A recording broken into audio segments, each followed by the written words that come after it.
Well, hello everybody, and welcome back to G-Bear's Off-Grid Ways. Yeah, what are we looking at a smokestack for? Well, that one up there is actually for coming out of a wall. It would come out of a wall right there. And I have a feeling that that's stifling my efforts on my waste oil burner. It doesn't let enough updraft come out. It kind of dampens the updraft too much, and I don't get enough airflow through my waste oil burner. So I need to come up with something like that, and I went to check on them at Home Depot, and they're outside of my price range right now. So I said, well, I got to do something. And that one's blackened right now because it's actually running. I've got the pot belly in there lit because I've been working in that shop. So what have I done? Well, let me show you. I'm going to work my way on through here if I can. And this will allow me, hopefully, to use just a regular updraft on my waste oil burner rather than having to run a fan or a blower all the time on it and having to listen to the blower motor the whole time I'm working. So what I did was, I have all kinds of different leftover pieces of pepper screen like this, decorative pepper screens, and I had a big piece of this stuff left. Well, not a big piece, but big enough. So it was about 7 inches, I guess, 7 inches wide, and it was that length plus this, which would be, that'd be 13 and 3.5, so it'd be about 16.5, or let's call it 16 inches. So I cut a piece and I rolled it, and then I had this little leftover piece of 4-inch stovepipe that was laying around, and I've been asked before, what do you save junk like that for? Throw it out. Quit cluttering. Well, look, it came in handy. So I decided to go with this one because it had these 1/8-inch slots in it, which would work great with 1/8-inch pop rivets. So I made the cone, then I pop riveted it all the way around so that it's held in place, and then threw a pop rivet up here to keep it from wanting to spread at the top. And then I drilled holes after I bent the top tabs over. I drilled holes at the different points. Well, I didn't drill them. I'll show you how I did that. And because they were not perfectly equalized around there, I put an X here on that hole, and I put an X on the cone that I made, or the tube that I made, so that I knew how to line it up when I put it back, and I wouldn't have to try to guess which hole went where.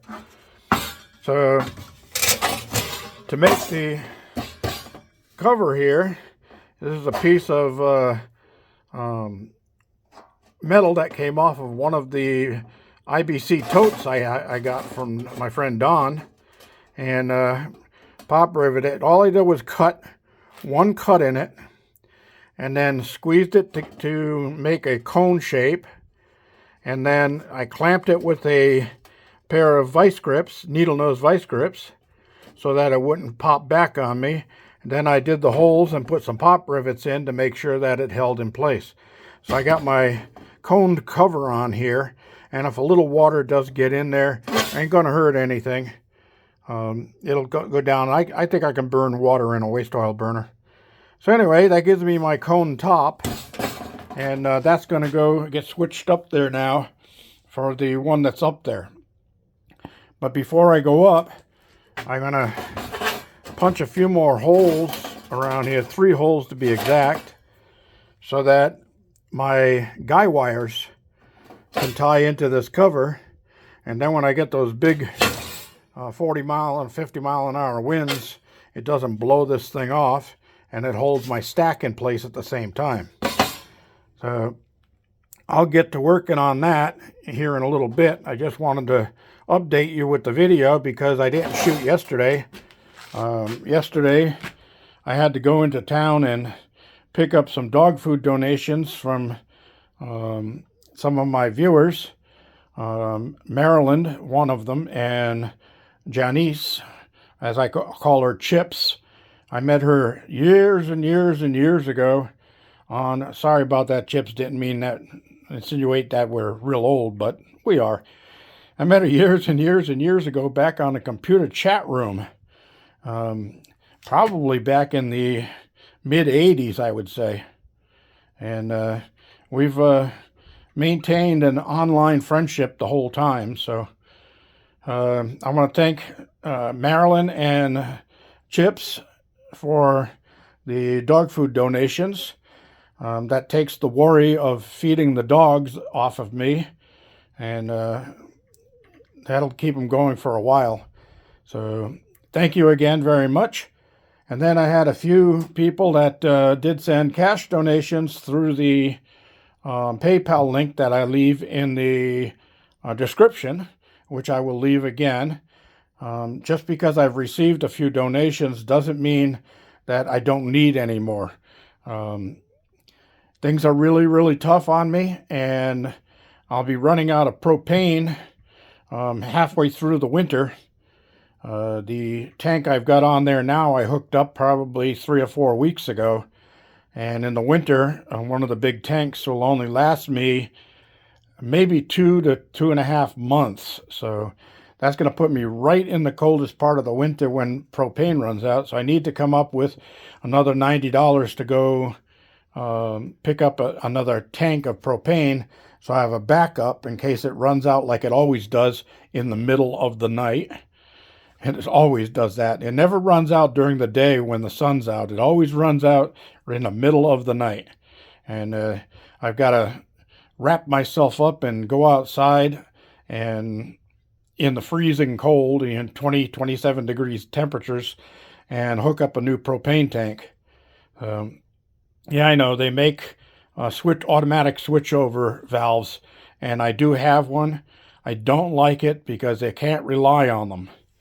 And sometimes just when one tank gets half empty and you get really freezing temperatures, the pressure goes down and it thinks that tank is empty, so it switches over to the other tank.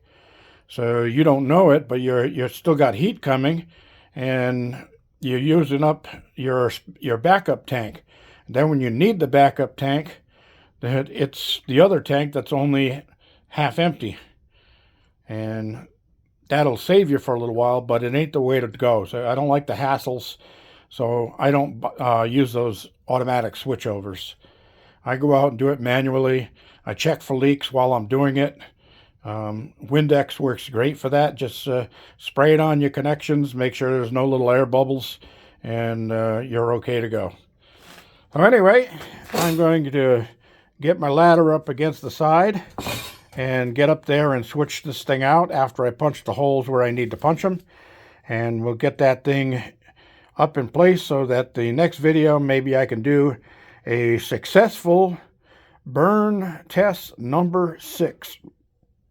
So this is G-Bear thanking you for joining me. Don't forget your thumbs up. Don't forget to share and subscribe, and comments and questions all the way at the bottom.